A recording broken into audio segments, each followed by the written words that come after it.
타이완 실종 선박 수색 지원 작업에 나섰던 해경 소속 헬기 한 대가 오늘 새벽 제주 마라도 남쪽 370km 해상에 추락했습니다. 이 사고로 헬기에 탑승한 승무원 4명 가운데 2명이 숨졌고 1명이 실종돼 사고 해역에서 수색 작업이 진행되고 있습니다. 해경 현장 브리핑 연결합니다. 한국 선원 6명이 탄 선박이 어제 오전 타이완 해역에서 실종돼 우리 정부가 해경 경비함 한 척을 급파했습니다. 실종된 선원 6명 모두 한국 국적으로 외교부는 현장 지휘본부를 가동하면서 타이완 당국과 구조 작업을 벌이고 있습니다. 코로나19 신규 환자가 나흘째 20만 명대를 유지하며 감소세를 나타내고 있습니다. 정부는 올가을 재유행 가능성에 대비해 확진자도 3차 접종을 권고하고 4차 접종 대상을 확대하는 방안을 검토하고 있습니다. 대통령 집무실의 용산 이전에 따라 국방부가 오늘부터 본격 이사에 들어갑니다. 국방부 이전 작업은 3개 그룹으로 나누어 모두 5차례에 걸쳐 다음 달 14일까지 이전을 완료할 방침입니다. 필립 골드버그 주한 미국 대사 지명자가 북한을 불량 정권으로 정의하며 완전하고 불가역적인 비핵화가 미국의 억제 정책에 부합한다고 말했습니다. 골드버그 지명자는 북한을 대화 테이블로 끌어내기 위해 강력한 제재가 필요하다고 강조했습니다. 우크라이나에서 민간인 학살을 저지른 러시아가 93개 나라의 압도적인 찬성으로 유엔 인권이사회에서 퇴출당했습니다. 안전보장이사회 상임이사국이 유엔 산하 기구에서 자격 정지된 것은 러시아가 처음입니다. 시청자 여러분 안녕하십니까? 뉴스앤 이슈 시작합니다. 네, 우리나라 남해와 중국 사이에 있는 동중국해에서 우리 해경 헬기가 추락해서 안타깝게도 2명이 숨지고 1명이 실종됐습니다. 네, 실종된 우리나라 선원 6명을 수색하기 위한 구조대원들을 해경 함정에 내려주고 돌아오던 길이었습니다. 사고 원인은 아직 밝혀지지 않았습니다. 취재기자 연결합니다. 고재형 기자. 네, 제주해양경찰청에 나와 있습니다. 네, 실종 선원을 구조하는 팀을 수송한 헬기가 해상에 추락했습니다. 오늘 새벽에 사고가 발생한 거죠?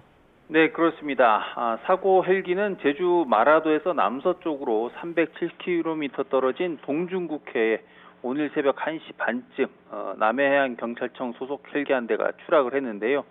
이 사고로 3명이 구조되고 정비사 1명이 실종됐습니다. 구조된 3명 가운데 부기장과 전탐사 2명은 안타깝게도 숨졌습니다.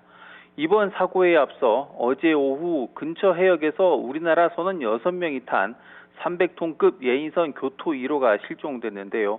실종자 수색을 위해 헬기가 구조대원 6명을 태우고 사고해역 해경 함정에 내려준 뒤 이륙하던 중 이륙하고 7분 만에 사고가 났습니다. 해경 함정에서 고속 단정을 내리고 구조에 나섰지만 안타깝게도 구조된 3명 중 2명이 숨지고 1명이 실종된 겁니다. 사고 해역에는 현재 실종자를 찾는 수색 작업이 진행 중입니다. 사고가 난 남해해경청 헬기는 미국 로키드 마틴사가 지난 2014년 제작한 대형 헬기인데요. 최대 21명이 탑승할 수 있고 한 번에 15명까지 구조가 가능한 대형 헬기입니다. 헬기가 날아갈 수 있는 항속 거리도 최대 800km에 달합니다. 현재 남해해경청과 서해해경청 등에 배치돼 있지만 제주해경청에는 없습니다. 해경 헬기는 병원이 없는 도서 지역과 해상 응급 환자를 밤에도 긴급 후송하느라 예전에도 추락 사고가 있었는데요. 남해해경청 소속 헬기는 지난 2015년 환자 수송 중 사고를 당해 탑승자 4명이 숨지는 안타까운 사고가 있었습니다. 또 지난 2011년에도 제주 해상에서 도입된 지 얼마 안 된 남해해경청 소속 제주항공대 헬기가 추락해 후송 인원 1명 등 5명이 모두 숨졌습니다. 제주해양경찰청은 조금 뒤인 11시에 관련 내용을 브리핑할 예정입니다. 지금까지 제주해양경찰청에서 YTN 고재영입니다. 들으신 대로 사고가 난 이 해경 헬기는 이 사고가 난 동중국해에서 더 남쪽인 타이완 해역에서 일어난 선박 사고의 실종자를 구조하기 위해서 다녀오다가 일어났습니다. 타이완 해역에서 조난된 이 선박에는 한국 선원 6명이 타고 있었습니다. 우리 정부도 해경 경비함 한 척을 현장에 급파했습니다. 취재기자 연결합니다. 조수현 기자. 네, 외교부입니다. 네, 선박 실종 경위부터 자세히 전해주시죠. 네, 조난 신고가 접수된 것은 어제 오전 9시 50분쯤입니다. 타이완 해상수색당국이 타이완 서방 18해리 해상에서 교토 1호로부터 조난 신고를 접수한 뒤 우리 정부에 통보해왔는데요. 실종 선박의 승선 인원은 6명으로 모두 우리나라 국적인 것으로 파악됐습니다. 교토 1호는 부속선인 교토 2호를 예인해 부산항에서 인도네시아 바탐항으로 항해 중 조난됐으며 교토 2호는 현장에서 발견된 것으로 전해졌습니다. 교토 1호는 322톤 규모의 시에라리온 선적 선박으로 아직 자세한 실종 경위나 원인은 확인되지 않고 있습니다.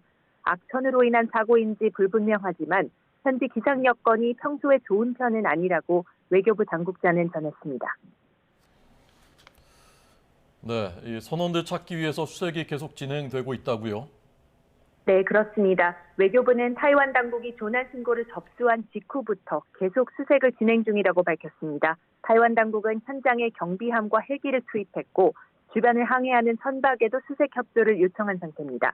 사정이 허락하는 대로 앞으로 계속해서 24시간 대응 체제로 수색 작업을 이어가겠다는 방침입니다. 따라서 일단 어제 오전부터 현재까지는 만 하루를 넘기면서 수색을 하고 있지만 아직까지는 별다른 진전이 없었습니다. 우리 정부도 사고 해역에 해경 경비함 한 척을 급파했는데 아직 현장에 도착하지는 않은 것으로 알려졌습니다. 외교부는 재외국민대책본부와 주타이베이 대표부 현장 지휘본부를 가동했습니다. 이와 함께 타이완 당국과 긴밀히 협조해 수색과 구조 작업이 신속하고 차질 없이 진행되도록 최선을 다하겠다고 밝혔습니다. 지금까지 외교부에서 YTN 조수연입니다. 대통령 집무실을 용산으로 이전하기 위한 국방부의 연쇄 이전이 시작됐습니다. 이사 차량이 국방부로 들어가서 짐을 옮기고 있습니다. 취재기자 연결해서 현장 상황 알아보겠습니다. 한현희 기자. 네, 국방부입니다. 네, 국방부 이사가 본격적으로 시작됐다고요? 네, 그렇습니다. 이전 비용 승인 하루 만에 이사업체와 계약을 체결한 국방부. 오늘부터 본격적인 이전 작업에 들어갔습니다. 지금 제가 나와 있는 곳 국방부 본관 현관 바로 앞인데요. 지금 보시는 것처럼 이삿짐을 싸고 옮길 수 있는 수레와 바구니가 나와 있고요. 또 짐을 옮기는 과정에서 문틀이나 바닥이 상하지 않도록 파란 덮개가 이렇게 곳곳에 붙어 있는 모습도 볼 수 있습니다. 또 현관 바로 앞에 이사 차량이 주차가 되어 있는데요. 각종 사무용품과 집기류를 옮기는 작업 진행되고 있습니다. 오늘 하루 종일 짐을 싸고 옮기는 작업이 이어질 것으로 보입니다. 더는 관리할 필요가 없는 서류나 문서는 이삿짐을 덜기 위해서 파쇄 작업이 진행되고 있는데요. 국방부 직원들이 커다란 포대에 서류를 담아서 파쇄 차량으로 오가는 모습도 수시로 볼 수 있습니다. 국방부 특성상 보안 문서가 많은데요. 국방부 관계자는 사무실 집기는 이사업체가 맡겠지만 비밀 서류와 보안 문서는 국방부의 확인과 감독 아래 옮겨질 예정이라고 전했습니다. 국방부 이전 작업 영내 부서를 3개 그룹으로 나눠서 5단계에 거쳐서 진행됩니다. 오늘은 운영지원과 등 1그룹에 해당하는 부서와 국군 지휘통신사령부 등이 이동을 시작했고요. 마지막 3그룹에 해당하는 장차관실과 기획조정실 등 핵심 지휘부서는 상반기 한미합동훈련이 끝나는 이번 달 28일 이후 이전 작업을 시작하게 됩니다. 국방부는 이렇게 순차적으로 이동을 진행해서 다음 달 14일까지 이전을 완료한다는 계획입니다. 다만 윤석열 당선인이 취임식 당일인 5월 10일부터 집무실을 이용할 수 있게 이사와 또 새로운 사무실을 위한 공사가 이 국방부 본관 건물에서 동시에 진행됩니다. 국방부는 일부 사무실을 먼저 비우고 나면 본관 1층에서 기자 관련 시설 설치 공사가 또 5층에서는 우선 사무공간 공사 등이 먼저 진행된다고 전했는데요. 1층은 새로 들어오는 청와대 출입기자실로 또 5층은 윤석열 대통령 당선인의 임시 집무실을 마련하기 위한 우선 공사일 것으로 보입니다. 지금까지 국방부에서 YTN 한현입니다. 윤석열 대통령 당선인은 다음 주에 대구, 경북을 시작으로 지역 순회 일정을 시작합니다.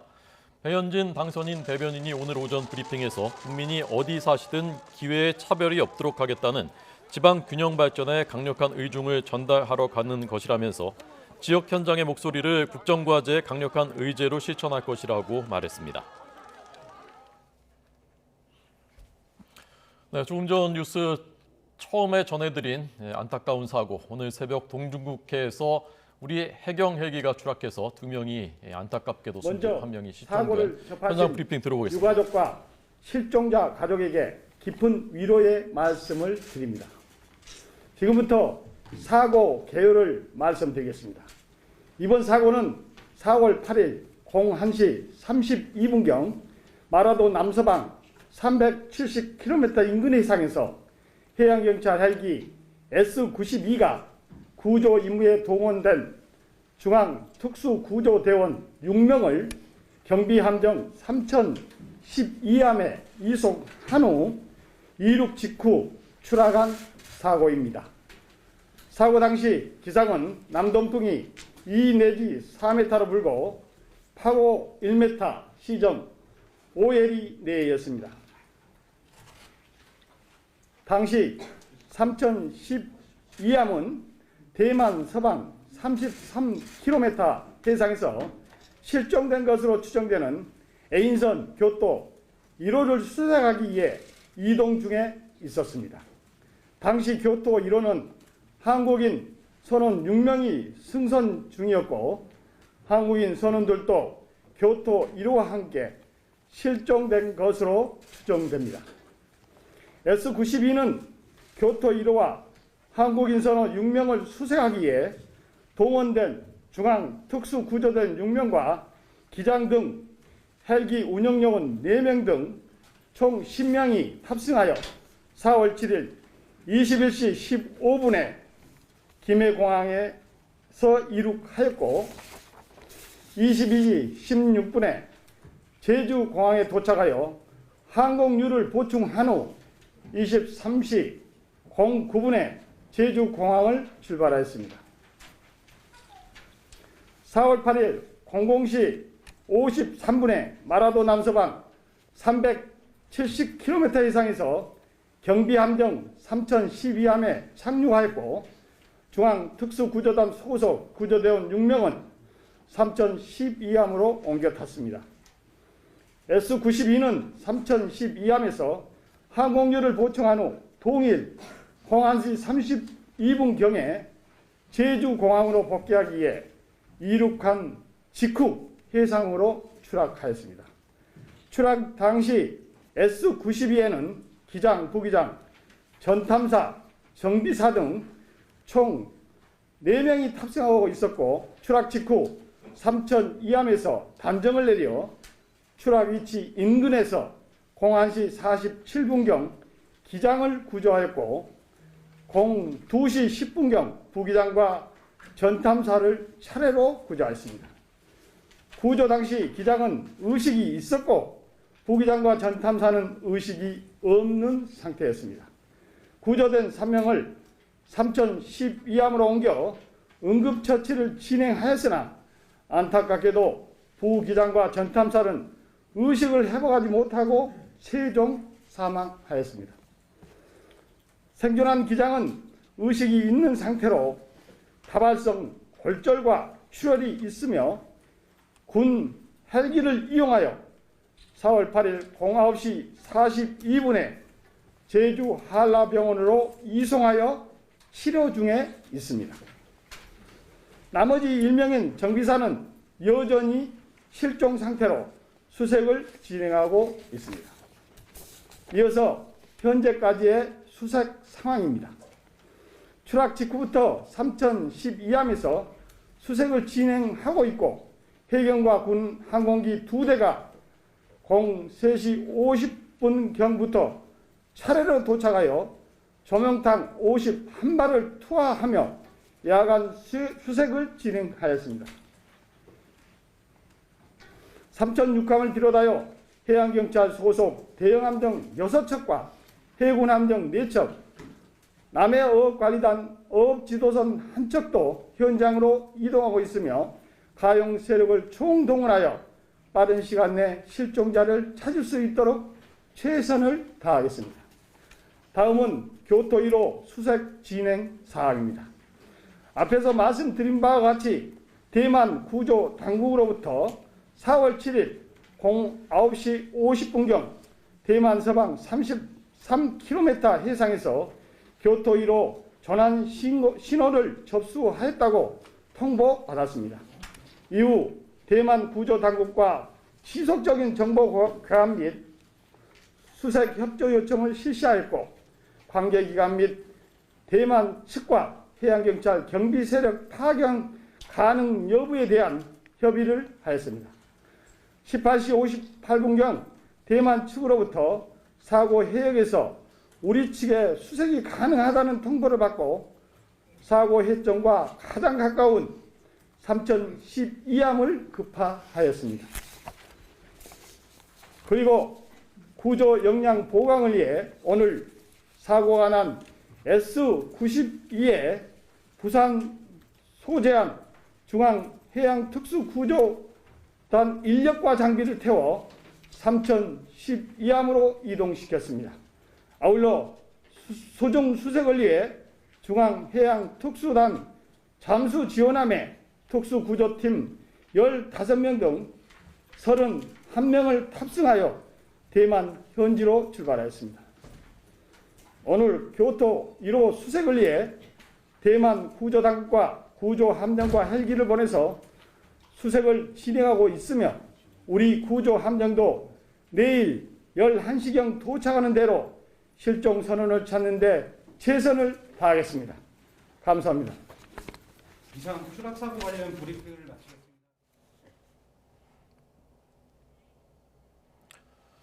네, 인명을 구조하기 위해서 출동했던 우리 해경대원들 안타까운 사고입니다. 사고 원인은 아직 밝혀지지 않았고 또 타이완 해역에서 실종된 6명 우리 선원들도 아직 수색 중이라는 브리핑이었습니다. 네, 이번 사고와 관련해서 문재인 대통령이 애도의 뜻을 전했다는 속보도 들어왔습니다.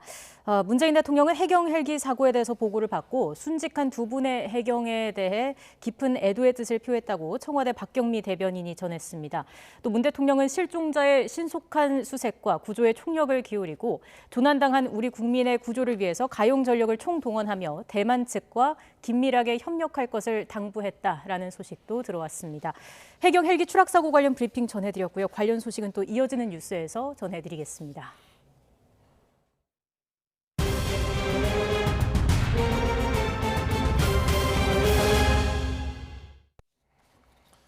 지난주에 30만 명대까지 올라갔던 코로나19 신규 확진자, 나흘째 20만 명대 감소세가 유지되고 있고요. 어제보다도 또 조금 줄었습니다. 네, 사망자와 위중증 환자도 완만한 감소세를 보이고 있어 정부는 코로나의 감염병 등급 조정을 늦지 않게 결론 내겠다고 밝혔습니다. 취재기자 연결합니다. 신현준 기자. 네, 신현준입니다. 네, 먼저 자세한 확진자 현황 정리해 주시죠. 네, 오늘 0시 기준 신규 환자는 20만 5,333명입니다. 하루 전보다 2만 명 가까이 줄면서 나흘째 20만 명대를 유지했습니다. 일주일 전과 비교하면 7만 4천여 명, 2주 전과 비교하면 13만 명 넘게 줄면서 감소세가 이어지고 있습니다. 또 금요일 기준 신규 확진자로는 지난 2월 25일 16만 5천여 명 이후 6주 만에 가장 적은 수치입니다. 누적 확진자는 1,498만여 명으로 전 국민의 29%가 감염됐습니다. 현재 추세라면 오늘 중 누적 확진자는 1,500만 명을 넘어설 것으로 보입니다. 사망자와 위중증 환자는 여전히 적지 않습니다. 어제 하루 코로나 관련 사망자는 373명으로 사흘째 300명대입니다. 누적 사망자는 18,700여 명입니다. 위중증 환자는 23명이 줄어서 1,093명으로 32일째 1,000명대를 이어가고 있습니다. 위중증 환자가 1,100명 아래 1,000명대로 떨어진 것은 지난달 25일 이후 2주 만입니다. 정부는 거리두기 해제를 위한 주요 기준인 위중증 환자와 사망자가 조금씩 줄고 있다고 판단하고 있습니다. 감소세가 빠르지는 않지만 현재 추세라면 거리두기 해제에는 문제가 없다는 겁니다. 다만 확진자 격리를 7일에서 5일로 단축하는 문제는 혹시 있을지 모를 전파 위험에 신중한 모습입니다. 정부는 올가을 재유행 가능성에 대비해 확진자에게도 3차 접종을 권고하고 일반 고령층에게 4차 접종을 확대하는 방안을 검토하고 있습니다. 네, 그 감염병 등급 조정을 오늘 김부겸 총리가 얘기했다는데 자세히 전해주시고 이게 조정되면 어떻게 되는 건지도 좀 설명을 해주십시오. 네, 오늘 아침 중대본 회의에서 한 말인데요. 김부겸 총리는 4월 들어 오미크론 감소세가 확실해지고 있다며 변화된 방역 상황에 맞춰 코로나에 대한 인식과 대응을 근본적으로 바꿔야 한다고 말했습니다. 그러면서 감염병 등급 조정에 대해서는 폭넓은 의견 수렴을 바탕으로 늦지 않게 결론을 내리겠다고 말했습니다. 코로나의 감염병 등급을 현재 1급에서 2급으로 조정하게 되면 방역이나 의료 체계가 일상으로 돌아가고요. 확진자의 격리 기간이 줄거나 격리 의무가 해제될 수도 있습니다. 김 총리는 전반적인 개편 전이라도 실행 가능한 부분은 우선 조정해 나가겠다며 가동률이 20-30%로 떨어지고 있는 중등증 병상과 생활치료센터는 지역별 사정에 맞춰 축소해 나가겠다고 밝혔습니다. 또 보건소의 신속 항원 검사를 다음 주부터는 중단한다며 지자체는 여력이 생긴 인원을 감염 취약시설 등에 투입해달라고 당부했습니다. 아울러 전체 사망자의 30% 정도가 발생하는 요양병원과 시설의 피해를 줄이기 위해 4차 접종도 서둘러 달라고 강조했습니다. 지금까지 사회 2부에서 YTN 신현주입니다. 가평 계곡 살인 사건. 이 사람들이 용의자입니다. 이 사람들 붙잡기 위해서 체포영장이 지금 청구돼 있는데 시한이 끝나가고 있습니다.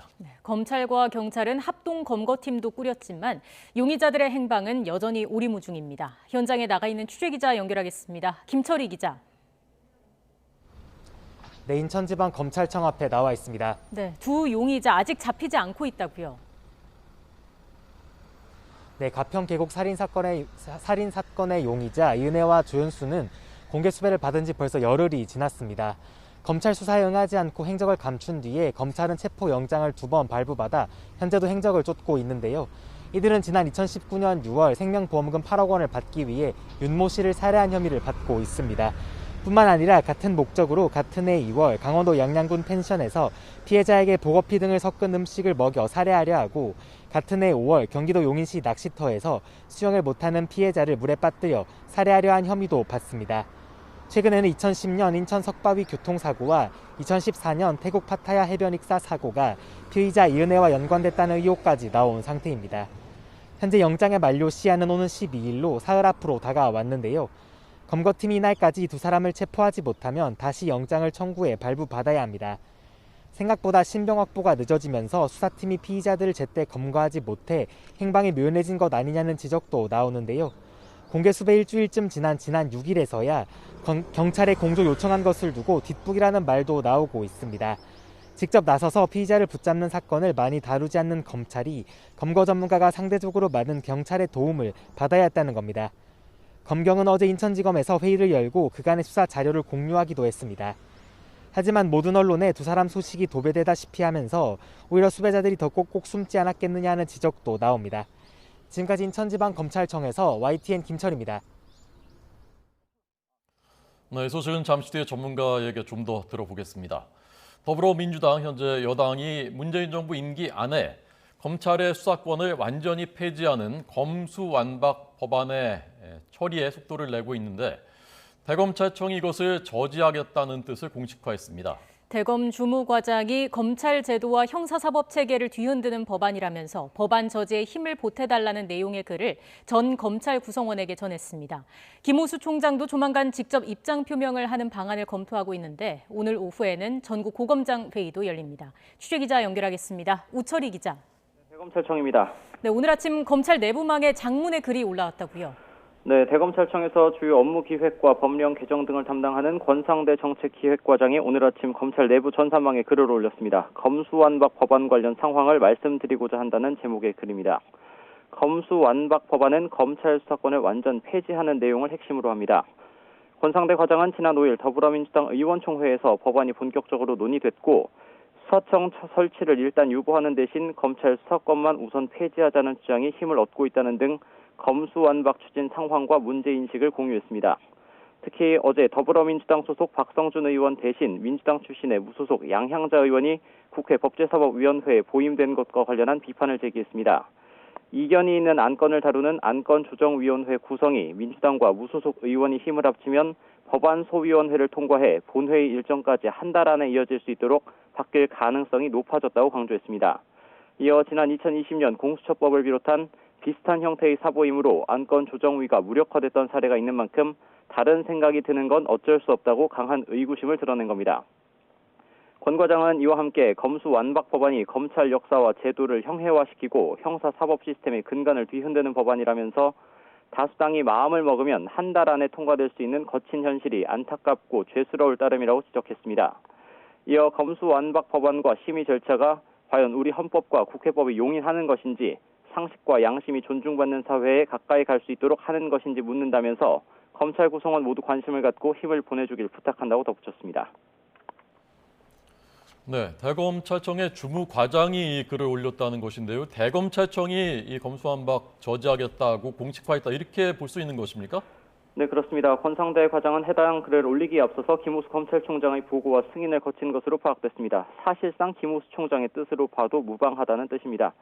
대검이 검찰 조직 차원에서 검수완박 법안 저지를 공식화한 것으로도 해석되는 대목입니다. 이와 관련해 대검은 최근 김우수 검찰총장이 직접 주재하는 대검 간부회의를 긴급 소집해서 검수완박 법안 저지 방안을 논의한 것으로 확인됐습니다.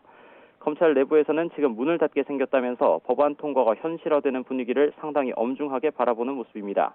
하지만 국회에 가서 물리적으로 막을 수도 없지 않냐면서 뚜렷한 대응 방안이 없다는 자주 섞인 목소리도 나오고 있습니다. 이와 관련해 김우수 총장이 대국민 설득과 조직 안정 차원에서 검수완박 법안 저지를 위해 조만간 직접 입장을 표명하는 방안을 논의하고 있습니다. 또 오늘 오후 대검에서는 김 총장 주재로 전국 고등검사장 회의가 열리는데 검수완박 대응 문제가 주로 논의될 것으로 보입니다. 지금까지 대검찰청에서 YTN 우철입니다.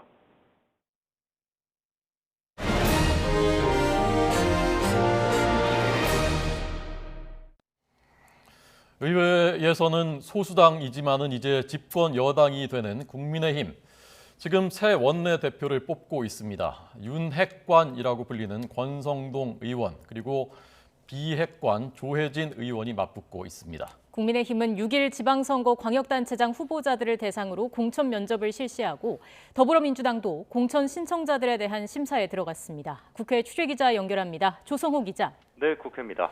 자, 국민의힘 김기현 원내대표가 조기에 사퇴하면서 원내대표 선거 일정이 당겨진 겁니다. 언제쯤 결과가 나올까요? 네, 국민의힘 원내대표를 뽑는 의원총회가 오전 10시부터 진행되고 있습니다. 후보자들의 합동 토론이 50분가량 진행됐고요. 지금은 의원들의 투표가 시작되고 있는 걸로 보입니다. 투표를 마치고 개표까지 하면 낮 12시 전에는 결과가 나올 걸로 예상됩니다. 집권 여당이 될 국민의힘의 110석 의원들을 이끌 첫 원내 사령탑을 뽑는 선거인데요. 윤석열 대통령 당선인의 최측근으로 꼽히는 4선의 권성동 의원, 그리고 경남 지역구 3선의 조혜진 의원이 맞붙습니다. 이른바 윤핵관 대 비핵관 구도로 불립니다. 기호순으로는 조 의원이 1번, 권 의원이 2번 후보입니다. 신임 원내대표는 새롭게 출범하는 윤석열 정부의 국정 운영을 뒷받침하면서 코로나19 위기 극복과 민생 경제 회복, 또 여러 개혁 과제를 위해 당력을 모아야 하는 중책을 맡게 됩니다. 특히 172석 과반을 훌쩍 넘는 의석을 지닌 민주당과 여소야대 국회 지형에서 전략적 관계를 어떻게 설정하느냐도 중요한 과제입니다. 네, 여야 두 당이 지금 6월 1일 지방선거에 나설 후보자들 공천 심사를 시작했다고요? 네, 국민의힘은 오늘 오전 광역단체장 후보자들에 대한 공천 면접을 시작했습니다. 전국 17개 시도에 모두 62명이 후보자로 나섰는데요. 오전에는 오세훈 서울시장과 박형준 부산시장, 그리고 경기지사에 도전하는 유승민 전 의원과 김은혜 의원 등이 참석했습니다. 재선에 도전하는 오세훈 시장은 민주당에서 어떤 분이 후보로 나오든 최선을 다해 정정당당하게 겨루겠다고 포부를 밝혔습니다. 면접을 마치고 나온 오 시장 얘기입니다. 어떤 분이 후보로 나오시든 최선을 다해서 정정당당하게 겨루어서 시민 여러분들께 희망을 드릴 수 있도록 좋은 정책 대결이 이루어질 수 있도록 최선의 노력을 다하겠습니다. 부산시장의 경우 박 시장 홀로 공천을 신청했지만 대구시장 면접에는 홍준표 의원과 김재원 전 최고위원, 유영하 변호사 등 8명이 도전장을 냈습니다. 국민의힘 공천 신청자 면접은 내일까지 이어집니다. 민주당은 광역단체장 출마 후보로 37명이 등록했는데 서울시장 경선에 송영길 전 대표와 박주민 의원, 김진애 전 의원 등 6명이 몰렸습니다. 경기도는 안민석 조정식위원회 염태영 전 수원시장이 등록해서 합당을 앞둔 새로운 물결 김동연 대표가 합류하면 4파전을 벌이게 됩니다. 노영민 전 대통령 비서실장은 충북지사 후보로 단독 신청했습니다. 노 전 실장은 청와대 재직 시에 정부가 1가구 1주택을 권고했을 때 서울 반포 아파트를 남기고 지역구인 충북 청주 아파트를 팔기로 해서 비판받았고, 서울시장에 도전하는 박주민 의원은 임대차 3법 통과를 앞두고 아파트 임대료를 인상해 논란이 됐습니다. 앞서 박지현 공동비대위원장은 부동산 정책 실패 책임과 부동산 무리를 일으켰던 사람들은 나서지 말아야 한다고 경고했었는데요. 출마를 놓고 당내 갈등을 불러온 송영길 전 대표의 공천 신청까지 합쳐서 강하게 비판했습니다. 들어보시죠. 부동산 문제로 국민을 실망시킨 분들이 예비 후보자 등록을 했습니다.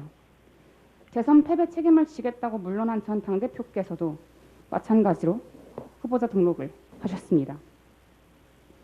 우리 민주당이 과연 대선에 진 정당이 맞는지 반성하고 책임질 자세는 되어 있는지. 민주당은 면접을 비롯한 후보자 검증을 진행해서 1차로 부적격자들을 걸러내고 경선 등의 절차를 거쳐 최종 후보를 선정하게 됩니다. 지금까지 국회에서 YTN 조성호입니다. 윤석열 정부의 첫 내각을 꾸리기 위한 인선 작업이 속도감 있게 진행되고 있습니다. 이런 가운데 윤 당선인은 다음 주 대구 경북 지역을 시작으로 본격적인 지역 순회에 나섭니다. 박근혜 전 대통령과의 만남이 성사될지 관심입니다. 인수위로 가보겠습니다. 이경국 기자. 네, 서울 삼청동 인수위에 나와 있습니다. 네, 첫 내각 인선이 속도감 있게 진행되는 모습입니다. 윤 당선인 측은 어떤 기준을 가장 중요하게 보고 있습니까? 네, 앞서 민주당에서는 윤석열 당선인을 향해서 인사 기준이 무엇이냐 이것을 밝히라는 요구가 잇따랐는데요. 이에 배현진 당선인 대변인은 오늘 브리핑을 통해서 유능 그리고 실력, 전문성이 인사의 중요한 기준이라고 거듭 강조했습니다. 이어서 이 문재인 정부의 인사 기준이 공정과 상식에 맞았는지, 그리고 문재인 정부가 국민과 제대로 소통했는지 의문이라면서 꼬집기도 했습니다. 다만 구체적인 인선 내용에 대해서는 조금 더 기다려달라고 밝혔는데요. 내부에서는 인선을 위한 막판 조율이 숨가쁘게 진행 중인 것으로 보입니다. 윤 당선인은 모레 경제부총리 등 경제팀을 포함해서 1차 내각 인선을 발표할 예정인데요. 정부 조직 개편을 정부 출범 이후로 미룬 만큼 인선에는 더 속도가 붙는 모습입니다.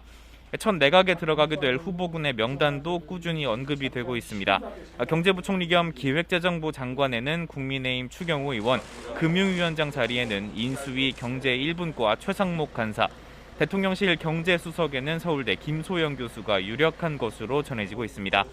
외교 안보 라인 역시 윤곽을 드러내고 있는데요. 먼저 외교부 장관은 국민의힘 박진 의원이 맡을 가능성이 큰 것으로 알려졌고요. 함께 이름이 오르내렸던 조태용 의원은 국정원장 후보군에 포함된 것으로 보입니다. 국방부 장관에는 인수위 이종섭 외교안보분과 위원과 함께 김황록 전 합참 국방정보본부장이 거론되고 있습니다. 통일부 장관에는 김천식 전 차관 그리고 서울대 김병현 교수가, 행정안전부 장관에는 국민의당 이태규 의원이 검토되는 것으로 알려졌습니다. 산업통상자원부 장관으로는 인수위 경제 2분과 간사를 맡고 있는 카이스트 이창양 교수가 물망에 올랐고요. 향후 부처 재편을 담당하게 될 여성가족부 장관 후보로는 정치인이 아닌 학계와 관계 출신 인사들이 유력한 것으로 전해지고 있습니다. 이와 함께 집무실 이전도 속도를 내고 있는데요. 취임 당일부터 국방부 집무실에서 업무를 시작하겠다고 강조한 만큼 윤 당선인 측은 국방부 청사에 당선인 집무실을 설치하는 데에 집중할 계획이라고 밝혔습니다.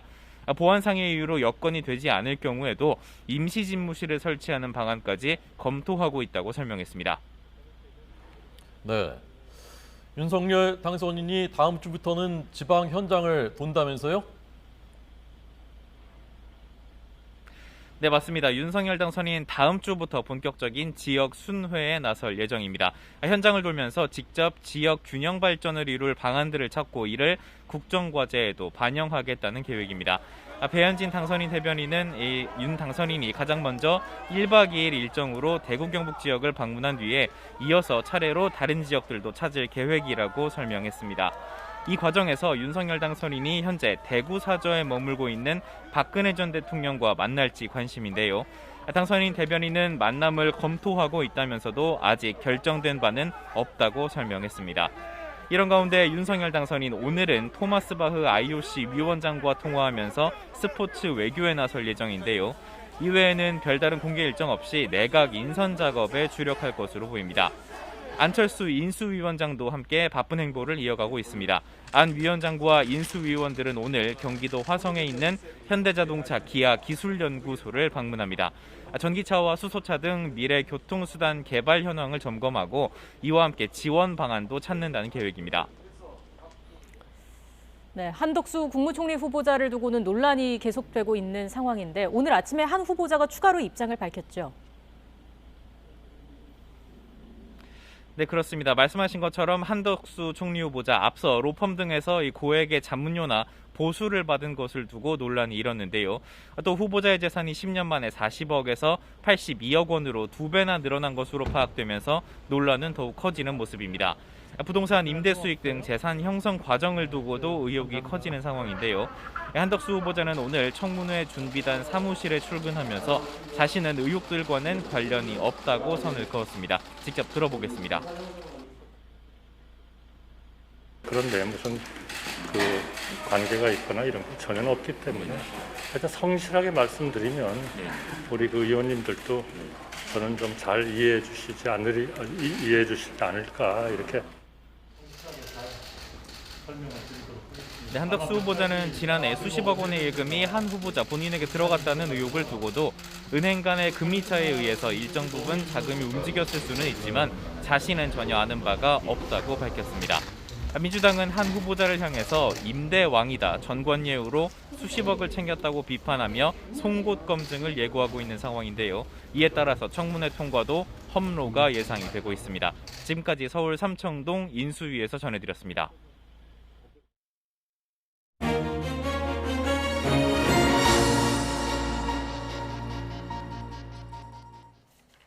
경기도 가평 계곡 살인 사건 좀 자세하게 전해드리려고 합니다. 네, 이웅혁 건국대 경찰학과 교수와 함께 짚어보겠습니다. 어서 오십시오. 안녕하십니까? 안녕하십니까? 이 사건이 워낙 지금 온라인에서는 제일 뜨거운 사건이고 관심들이 많지만 또 잘 모르시는 분도 있고 조금 아시는 분도 있으니까 우선 좀 전말부터 다시 한번 정리 좀 해주시죠. 네, 그렇습니다. 지금 이은혜와 조현수가 공범으로서 살인 미수의 2개의 혐의가 있고요. 뿐만이 아니고 살인의 혐의도 있습니다. 이제 이 내용인즉 2019년으로 이제 거슬러 올라가게 되면 2월 달에 그 남편을 대상으로 해서 이미 강원도 양양에서 보고피 등을 활용을 해서 살해하려고 하는 시도를 했습니다만 치사량에 못 미쳐서 미수에 이르렀는데 불과 3개월 후인 5월경에도 경기도 용인시의 낚시터에서 빠뜨려서 익사케 하려고 하는 시도지만 지인이 구해주는 살인 미수의 혐의가 있었고 한 달 후에 그 6월 30일경 가평에 있는 계곡에서 다이빙을 강요 아닌 강요를 시켜서 결국은 구조 요청을 묵살하는 형태로 살해를 했다. 그리고 나서 중요한 것은 보험금을 들어뒀기 때문에 이런 그 사망 보험금을 보험사에 요구를 했습니다만 여러 가지 혐의가 의심이 돼서 지급이 되지 않았던 사기 미수 사건, 이런 4가지 그 사건에 대해서 수사기관에서 그 조사가 이루어지던 그 차에 작년 12월 13일 경에 1차 조사는 응했는데 그 다음 날 2차 조사를 앞두고 갑자기 행방을 감추어서 현재까지 도대체 어디에서 은닉하고 도주하고 있는 것인지 체포영장과 지명수배가 발생한 그런 상태로 요약이 됩니다. 네, 초동 수사가 조금 더 철저하게 이루어졌더라면 어땠을까라는 아쉬움도 분명히 남는 부분이 있는데 변사 사건으로 자칫 묻힐 뻔했습니다. 어떻게 하다가 재수사가 이루어지게 된 건지도 설명해 주세요. 네. 근본적으로 보게 되면 이은혜가 스스로 제보를 한 것이 재수사의 단초가 되었다 이렇게 요약이 되는데요. 결론적으로 보게 되면 본인이 제대로 받아야 할 보험금을 받지 못했다. 이거는 대형 보험사의 횡포다라고 하는 제보를 모 언론 기관이 탐사 보도에 제보를 했습니다. 네. 그래서 이 탐사 보도에서 그와 같은 주제로 보도를 하려고 이은혜 등의 심층 면담을 해봤더니 그 과정에서 여러 가지 석연치 않은 점이 노정이 되었고요. 네. 또 이 과정에서 그 지인이 다시 재수사를 요청하게 되어서 결국은 경기도 일산 서부경찰서에서 재수사가 시작이 되어서 지금 말씀드린 살인 미수와 살인 그리고 보험 사기 미수의 혐의로 검찰에 송치를 하게 됨으로써 재수사가 시작이 된 내용입니다. 네. 그러니까 그 직전에 있었던 2월 사건, 5월 사건 또 있었다는 건데 그거 좀 더 자세히 좀 말씀을 해주시죠. 네, 그 2월은 이제 그 양양에 함께 가서 결국은 보고 피를 함께 섞은 음식을 제공을 했습니다. 그래서 사실은 사망할 줄 예견을 한 것 같습니다. 그래서 그 공범과 일정한 대화를 나눴던 텔레그램에서도 네. 심지어 이런 표현도 나온 것 같습니다. 이 정도 보고 피를 먹었는데 왜 죽지 않았지? 이것은 분명히 이제 계획을 했다라고 하는 이제 그런 내용인 것이죠. 그게 수사기관에서도 그 텔레그램 메시지를 입수했다면서요? 네, 그렇습니다. 그 텔레그램 메시지를 그 확보를 해서 이것은 보험금을 편취하기 위한 계획으로서 지도가 있었고 이것의 실패 때문에 결국 그 5월 달에도 역시 이 살인에 대한 시도가 있었는데 또 아마 수사기관에서는 이 장소를 이 두 공범이 사전에 미리 철저하게 답사를 했던 이런 정황도 파악을 한 것 같습니다. 예. 그렇다 본다면 이것은 단순한 사고사가 아니다. 지금 그 경기도 가평에서 발생한 그 사건 말이죠. 그래서 그와 같은 혐의점을 갖고 사실 보험사에서도 여러 가지 지금 조사들을 해봤더니 일반적인 그런 사고의 그 형태가 아닌 것으로 이제 판단을 하게 되었던 것입니다. 어쨌든 2월 달 또 5월 달에 살해 그 혐의에 관한 구체적인 증거를 수사기관이 확보를 했었던 것 같고요. 아마 관련된 진술에 관한 즉 공범에 관한 증언도 아마 수사기관에서 그 확보를 했기 때문에 지금 2019년 12월 13일 조사를 했을 때 일정한 그와 같은 것에 관해서 이른바 집중적인 조사를 하려고 하는 그런 상황에 다 도달했던 것은 아니겠는가. 그래서 아마 지금 이 용의자들은 여러 가지 이제 법 절차라든가 범죄라든가 소송 절차라든가에 대해 상당히 평균인보다 숙련된 지식과 정보를 갖고 있기 때문에 아마 그와 같은 것을 눈치를 채고 더 이상 있다가는 내가 소위 말해서 강제 수사, 바로 구속이 될 가능성도 있다. 이렇게 아마 판단을 한 것은 아니겠는가. 그래서 1년 동안 아무런 움직임이 없다가 조사 하루를 앞두고 결정적으로 결국은 도주의 행각을 시작한 것이 아닌가 추정해 봅니다. 예, 심리적인 어떤 압박감이 있었을 것이다라는 말씀해 주셨고요. 이번에 사건을 보도한 언론사가 범행 당일의 영상을 공개했습니다. 그 계곡에서 무슨 일이 있었던 겁니까? 네, 그래서 그 상당히 어떻게 본다면 정말 그 오싹한 이제 그런 환경이 설정되었던 것은 아닌가 생각이 드는데요. 왜냐하면 결국 그 살인이라고 하는 결과가 생겼기 때문에 그 당일날 지인 등을 포함해서 이제 7명이 계곡에서 이제 물놀이를 하는 이제 그런 모습이었습니다. 근데 그 이 피해자는 수영도 못할 뿐만이 아니고 상당히 물에 대한 공포감과 두려움이 있었던 것으로 이렇게 영상에서 보이는데요. 네. 그럼에도 불구하고 이 지인들은 계속 깊은 곳으로 이 튜브를 탄 피해자를 이동시키려고 했고요. 또 이 피해자는 이것이 상당히 그 두렵기 때문에 그만해라고 말까지 하고 심지어 그 깊은 곳을 가지 않기 위해서 반대쪽으로 이렇게 손으로 수영을 하려고 하는 이런 모습도 그 보였습니다. 네. 근데 그럼에도 불구하고 이제 주변에 있던 그 지인들은 이것을 이를테면 튜브를 이렇게 그 엎을 수 있다. 이러한 이제 용기 아닌 용기를 북돋는 부추김 행동도 그 함께 있었던 이런 그 모습들이 그 보였습니다.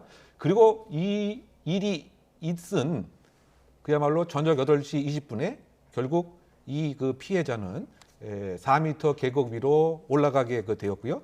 그 남성들과 아마 너 뛰어내려봐라 왜 못 뛰어내리느냐 이러한 일종의 그 동조 압력 같은 것이 상당히 크게 작동을 했던 것 같습니다. 그래서 결국 4m 위의 계곡에 그야말로 저녁 8시 20분에 이렇게 뛰어내리게 되었는데 맨 마지막에 그 뛰어내리게 되었고 지금 그 진술들에 의하면 구조 요청을 했음에도 불구하고 그냥 이 자리를 떠난 것은 아니냐 뭐 이런 그 내용들이 그 지금 나오고 있기 때문에 이른바 부작위에 의한 살인의 가능성이 크다라고 이 수사기관에서는 이제 판단을 한 것입니다. 어쨌든 이러한 일이 오후에 물놀이를 가장을 했던 사전 징조가 아닌가 이렇게 평가가 되는 것이죠. 네.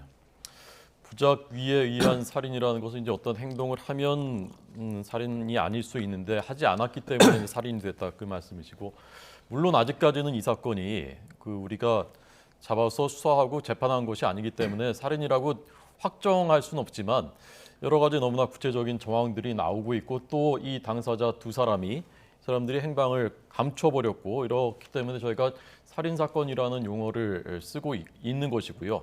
아까 말씀하신 대로 텔레그램 메시지 같은 것들도 수사기관이 입수를 한 상태고요.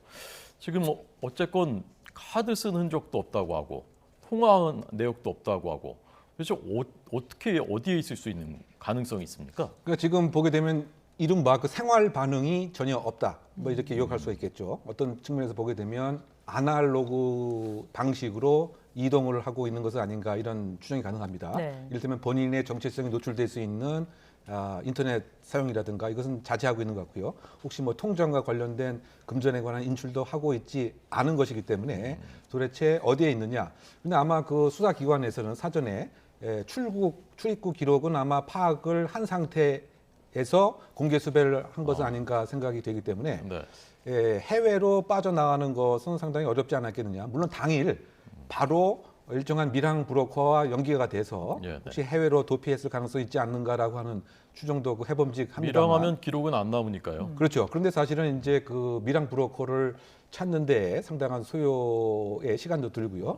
또 금전적인 비용도 상당하기 때문에 그보다는 이제 그 국내에서 일정한 조력을 받는 일정한 지인들이 있지 않을까 생각이 되고요. 바꿔 얘기하면 본인이 가장 익숙한 지리적 또는 장소적 연고감이 있는 곳에서 지금 은닉하는 생활을 할 가능성이 있지 않은가 생각이 되는데, 그런 곳들은 경찰이 다 가보지 않았을까요? 그렇죠. 그런데 지금 이를테면 이 두 사람이 지금 보도 등에 의하면 이런 일이 있기 이전에도 여러 가지 그 불법의 소지가 큰 그런 직업 활동을 한 것으로 지금 알려져 있는데요.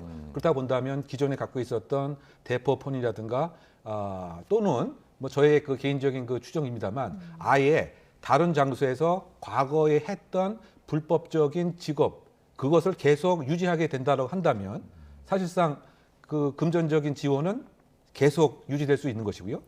또 그 이전에도 불법적인 직업 활동을 통해서 자신의 익명성은 또 숨겨왔던 노하우도 상당 부분 있었기 때문에 지금까지 계속 은닉과 숨김을 유지하고 있는 상황은 아닌가, 이렇게 개인적으로 그 추정을 합니다. 왜냐하면 벌써 돈은 뭐 현금으로 쓰고 전화 같은 것은 대포폰으로 하고 인터넷 같은 것도 대포폰으로 볼 수도 있겠군요. 그러니까. 그렇죠. 그리고 수사의 방향이 어떻게 진행되는가, 이것도 이제 다 확보를 할 수가 있을 테고요. 또 그 과거의 경력 등으로 의하면 형사사법이 어떻게 작동하는가에 있어서 상당히 능통한 식견 등은 있는 것 같습니다. 이와 같은 도주가 있기 이전에 무려 100여 명의 네티즌을 대상으로 고소도 했었고, 또 그 고소하는 과정에서 일정 금액 이상의 합의금도 아주 어떻게 본다면 지능적으로 이렇게 받기도 했기 때문에 또 이 수사가 어떻게 이루어지고 형사사법기관이 어떻게 작동을 하리라라고 하는 것은 상당 부분 알고 있는 뭐 그런 상태이기 때문에 지금 그 4개월 이상 도주가 지속되는 것은 아닌가 생각이 됩니다만, 그럼에도 불구하고 지금까지 발생했던 상당히 사회에 충격을 줬던 그런 도주자들도 결국은 시민의 제보에 의해서 검거가 되는 것이 공통적인 현상이었습니다. 배달을 간다든가 또는 일정한 생활 연구를 수리를 한다든가 하는 입장에서. 그러네. 옛날에 신차원도 그랬고요. 네, 그렇습니다. 그 유병원 회장 아들도 마찬가지였지 않습니까? 네, 그렇습니다. 또 뭐 연쇄살인에 있어서 일정한 업에 종사하는 여성들이 계속 사라지는 경우에도 결국은 그 시민이 그 제보를 해서 결정적으로 이제 검거를 하게 되었기 때문에 지금 이런 YTN 그 방송 등을 시청하시는 이제 시민들의 입장에서도 좀 뭐 사소한 수상한 상황이라고 하더라도 적극적으로 제보를 하는 것이 검거를 이제 앞당기는 이제 방안인데, 또 한편으로 본다면 이 사람들이 상당히 그 변장이라든가 또는 다른 위장 행동을 많이 했을 가능성은 이제 크다고 또 보입니다. 뭐 심지어 과거 같은 경우에 특별한 사례가 하나 생각이 나는데요. 심지어 또 성형수술을 했던 이런 그 도주자들도 국내에서도 실제로 있었습니다.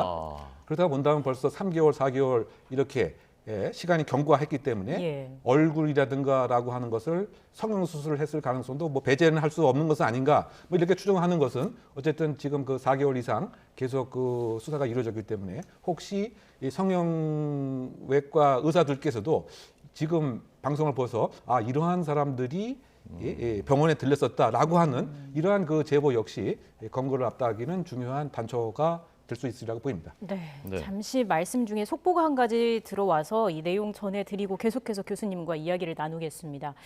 새로운 국민의힘 원내대표로 4선의 권성동 의원이 당선됐다는 소식이 들어왔습니다. 오늘 국회에서 열린 국민의힘 의원총회 선거에서 총 102표 가운데 81표를 얻어서 원내대표로 낙점이 됐습니다. 네, 뭐 많은 분들이 예상을 하기는 했었지만 표 차이가 꽤 생각보다도 더 많이 났고요. 네. 101표 중에 82표, 102표 중에 81표 압승입니다. 저희가 잠시 뒤에 이 권성동 의원을 직접 연결해서 이제 야당이 될 더불어민주당과의 관계 과연 어떻게 할 것인지, 또 윤석열 당선인과 중마고우로 알려져 있는데 지금 현장입니다. 네. 지금 이준석 당대표와 함께 권성동 새 원내대표인가요? 마스크를 써서. 저 기념 사진 촬영이 있으니까 다시 나와주시면 될 것 같고요.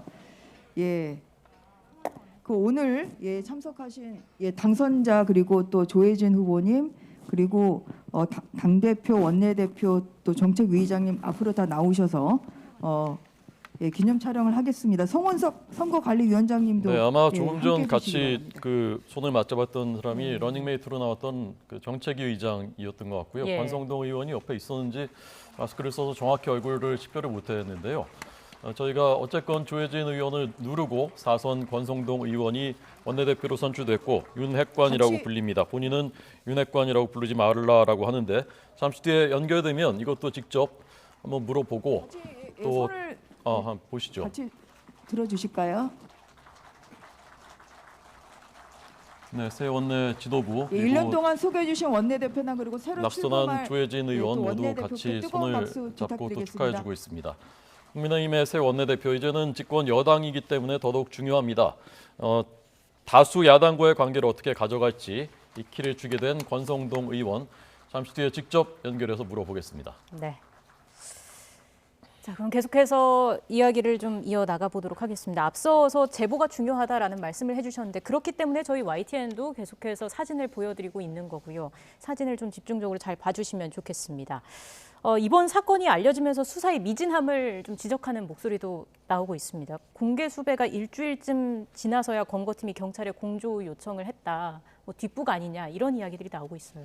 그러니까 이제 어떻게 본다면 해묵은 이제 그 검찰과 경찰의 공조의 그 부재가 또 노정된 것은 아닌가 이제 그런 비판이 이제 있습니다. 왜냐하면 이제 지금 인천지검에서 경찰에 공조를 요청한 시점을 보게 되면 무려 3개월이 그 지난 이런 입장인 것 같고요. 예. 더군다나 그 이름만 명칭만 뭐 공조팀, 합동팀이지 실제로 그 사무실은 따로 쓰고 있고 뭐 정보도 공유하지 않고 있고 각자 이제 수사를 이제 하는 뭐 이런 형태가 지금 문제점이 아니냐 이런 비판이 좀 나오는 것 같습니다. 아마 그 인천지검의 입장에서는 이 수사를 이제 단독으로 마무리하고 싶은 뭐 이런 거였지만 실제로 범죄를 사실적으로 검거하는 것은 경찰이 이런 수도 많기 때문에 네. 더 의미가 있는데 어쨌든 경찰과 검찰의 수사 공조의 부재가 비판의 한 대목으로 지적되고 있습니다. 네. 자, 이거 사실 교수님 모셨으니까 2010년에 있었던 석바위 교통사고, 2014년 이거 파타야 익사 사고 이거 다 지금 의혹이 있는데 이걸 여쭤봐야 되는데 시간이 얼마 안 남아서 반성합니다. 이걸 여쭤봤어야 되는데 제가 못했고요. 마지막 한 가지는 많은 시청자들이 제일 관심을 갖고 있는 게 어떻게 이런 일이 가능했는가? 어떤 심리였길래 그 피해 당하신 분은 그렇고 이 사람은 어떻게 했길래 이런 일을 할 수가 있었을까? 하는 것이거든요. 네, 그러니까 피해자 그 윤 씨가 그 대기업의 연구원으로서 연봉 6,400만 원 이상이라고 합니다. 그런데 어떻게 지금 김밥 하나 사 먹을 돈도 없고 운동화 새로 살 돈도 없느냐?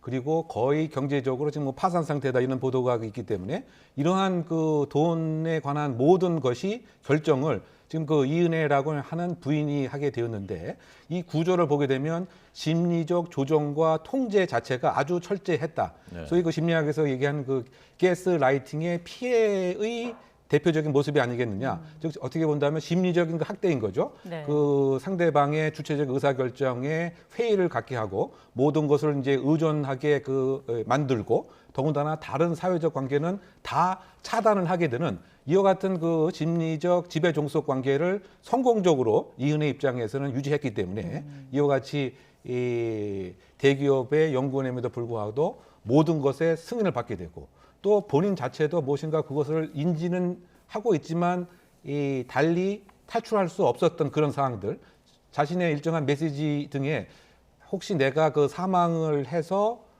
장례식 현장에 이 부인 이은혜는 오지 않을 수도 있다. 뭐 이런 얘기까지 한 것으로 봐서는 본인이 상당한 그런 아픔과 어려움이 있었지만 이것을 벗어나는 데는 상당한 한계가 지워지도록 네. 모든 것을 심리적으로 조정을 한 그런 문제가 이렇게 피폐한, 정서적으로 피폐하고 경제적으로 그야말로 아주 지극한 공공 상태에 이르게 된 이런 그 모습이었기 때문에 또 이은혜 그 용의자의 그 아주 비난 가능성이 높은 가스라이팅의 기술이 발동된 것은 아닌가 이런 추정을 해봅니다. 네, 알겠습니다. 가평 계곡 살인과 관련한 이야기 들어봤습니다. 이용혁 건국대 경찰학과 교수였습니다. 고맙습니다.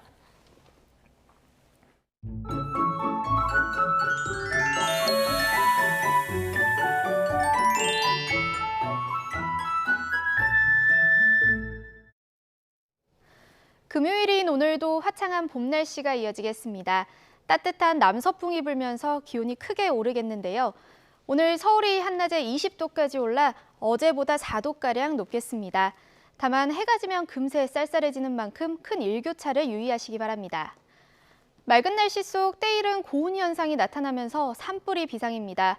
수도권과 동해안에는 건조특보가 내려져 있고 특히 강원 영동에는 대형 산불 주의보가 발령 중입니다. 주말 동안 산을 찾으신다면 불씨 관리 철저히 해주시기 바랍니다. 오늘 낮 기온은 어제보다 2도에서 4도가량 높겠습니다. 서울 20도, 대전 23도, 광주 24도가 예상됩니다. 토요일인 내일은 새벽부터 아침 사이 수도권과 충청 북부에 비가 조금 내리겠지만 건조한 날씨는 계속될 전망입니다. 날씨였습니다. 뉴스앤 이슈 2부에서는 조금 전 선출된 권성동 원내대표 소식 비롯해서 전국 해석 자세히 전해드리겠습니다. 저희는 잠시 뒤에 뵙겠습니다.